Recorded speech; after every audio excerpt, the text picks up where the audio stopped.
দহি চিকেন বা দই দিয়ে মুরগির মাংস রেসিপিটি কিন্তু খুবই জনপ্রিয়, অত্যন্ত সুস্বাদু এবং সহজপাচ্য।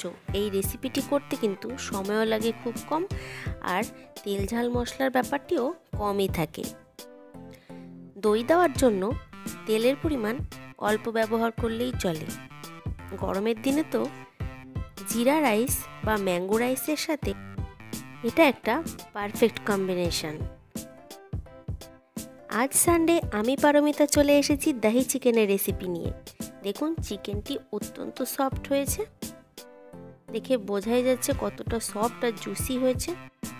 সানডে লাঞ্চ হিসাবে নর্থ বেঙ্গল স্পেশাল তোলাই পুঞ্জি চালের সাথে দহি চিকেনটি জাস্ট ওয়াও, দারুণ খেয়েছি। তাই আপনাদের সাথেও শেয়ার করতে চলে এলাম। আমি যেহেতু একবেলার জন্য দুজনের মতো করে রান্না করেছিলাম, তাই জন্য অল্পই চিকেন ব্যবহার করেছি। আমি 300 গ্রাম চিকেন নিয়ে নিয়েছি, আর সেটিকে প্রথমে ম্যারিনেট করে নেব। ম্যারিনেট করার জন্য দিয়ে দিচ্ছি তাতে লবণ, আদা রসুনের পেস্ট, গোলমরিচ গুঁড়ো, ধনে গুঁড়ো আর একটু সর্ষের তেল। অবশ্যই এক্ষেত্রে বলে রাখি, দহি চিকেনটি ম্যারিনেট করার সময় ভিনেগার বা লেবু ব্যবহার করবেন না, তাহলে কিন্তু পরে যখন দইটি ব্যবহার করা হবে রান্নায়, সেক্ষেত্রে দইটি কেটে যাওয়ার চান্স থেকে থাকে। এই জন্য ম্যারিনেট করার সময় অবশ্যই এই দুটিকে অ্যাভয়েড করা হবে। শুধুমাত্র এই সামান্য কিছু উপাদান দিয়ে ম্যারিনেট করে ঢেকে রাখলাম। মশলার জন্য 1.5 চা চামচ গোটা জিরে খালি খোলায় ভেজে নিয়ে সেটিকে গুঁড়ো করে নিতে হবে। আপনারা মিক্সি বা শিলনোড়ায়ও করে নিতে পারেন। আমার কাছে একটি কাঠের হামানদিস্তা ছিল ছোট, আমি সেটাতেই গুঁড়ো করে নিচ্ছি। এবার নিয়ে নেব 100 গ্রাম টক দই, আর তাতে কিছুটা পরিমাণ লবণ দিয়ে সেটিকে ভালো করে ফেটিয়ে নেব চামচ দিয়েই। দেখুন এভাবে ক্রিমি স্ট্রাকচার চলে এসেছে একটা দইয়ের। এটাকে সাইডে সরিয়ে রাখলাম। পেঁয়াজ আর কাঁচা লঙ্কা কুচিয়ে নিয়েছি এখানে। কড়াইতে তেল গরম হয়ে গেলে তাতে কয়েকটি দারচিনি আর গোটা গোলমরিচ ফোড়ন দিয়ে দিয়েছি। ফোড়নের গন্ধ বেরিয়ে গেলে তাতে কুচিয়ে রাখা পেঁয়াজগুলি গোল্ডেন ব্রাউন করে ভেজে নেব। পেঁয়াজ ভাজার সময় গ্যাসের আঁচটি মিডিয়ামই ছিল। এবার গ্যাসের আঁচটি একটু কমিয়ে 2 চা চামচ মতো আদা রসুনের পেস্ট তার ভেতরে দিয়ে ভালো করে কষিয়ে নিচ্ছি। দহি চিকেন রেসিপিটিতে কাজু পেস্ট দিলে টেস্ট আরও বেড়ে যায়, কিন্তু আমি রেসিপিটিকে খুব বেশি রিচ বানাতে চাইনি, তাই কাজু পেস্টটি অ্যাভয়েড করেছি। পেঁয়াজের সাথে কাঁচা লঙ্কা কুচি দিয়ে সেগুলোকেও ভেজে নিচ্ছি, আর ম্যারিনেট করে রাখা চিকেনগুলোও তার ভেতরে দিয়ে আস্তে আস্তে সেগুলোকেও ভেজে নেব। অবশ্যই এখন গ্যাসের আঁচটি লো রেখেছি। এক পিঠ ভাজা হলে উল্টে আর এক পিঠও ভেজে নেব, তারপরে আলতো হাতে নাড়িয়ে চাড়িয়ে নেব।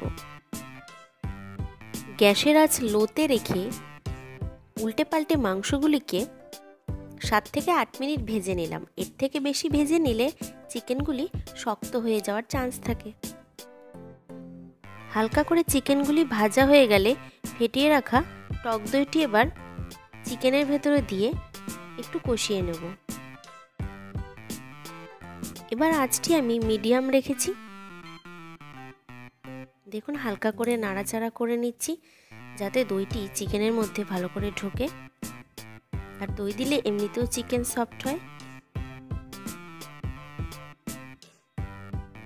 এবার তাতে দিয়ে দেবো কিছু মশলা, যেমন দিয়ে দিচ্ছি 1 চা চামচ মতো ধনে গুঁড়ো, খালি খোলায় ভেজে নিয়ে যে পরিমাণ জিরে গুঁড়ো করে নিয়েছিলাম, সেই গুঁড়ো জিরে পুরোটাই চিকেনের মধ্যে এখন দিয়ে কষিয়ে নেব। সুন্দর তেল ছাড়তে শুরু করে দিয়েছে।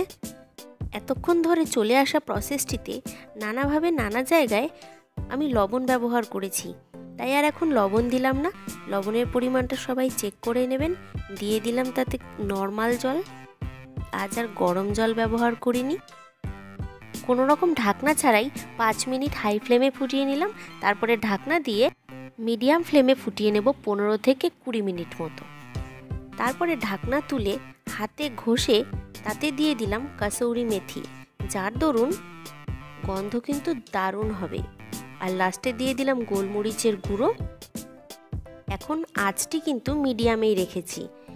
আর একটু ফুটলে গ্যাসের আঁচটি বন্ধ করে দিয়ে ঢাকনা চাপা দিয়ে আরও 15 মিনিট রেখে দিলাম। তারপরে এবার সার্ভ করে খেতে বসে গেছি। দারুণ সফট আর জুসি হয়েছিল, আপনাদের আগেই দেখালাম। সকলেই ট্রাই করে দেখুন, আশা করি খুব ভালো লাগবে। Thank you.